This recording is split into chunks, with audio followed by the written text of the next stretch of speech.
Laibak sinba thungna housing mayoknariba COVID-19 gi laichat asina maram oiduna haukiba April gi kunda foundkiba state cabinet na ayaba pikiba amagi matung inna 2019-20 gi oina Manipur da lairiba class 11 da tamliba mahiroi singbu class 12 ta promotion pibada ayaba pire haina school education gi commissioner na thokpa cherol amada khanghalakli.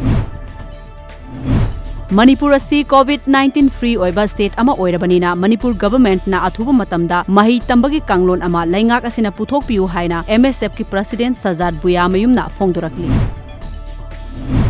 Uripok Assembly Constituency ki manungda laiba chahi humpugi mathakta laiba miyoi khudingmakta surgical marksing fanghalagani haina Deputy Chief Minister su oiriba Uripok Assembly Constituency ki MLA Yumnam Joy Kumar na fongdokre.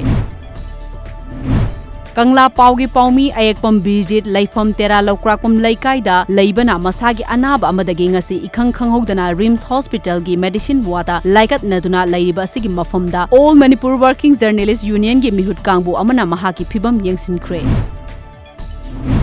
109 Battalion CRPF amadi Mongsangai saktam kanba apunba luf ani khusam nana sinduna ngasi Sun Club Ground Mongsangai gi akoibada laiba miyoi singda mask, hand sanitizer, hand wash amadi disinfectant sing yanthokre.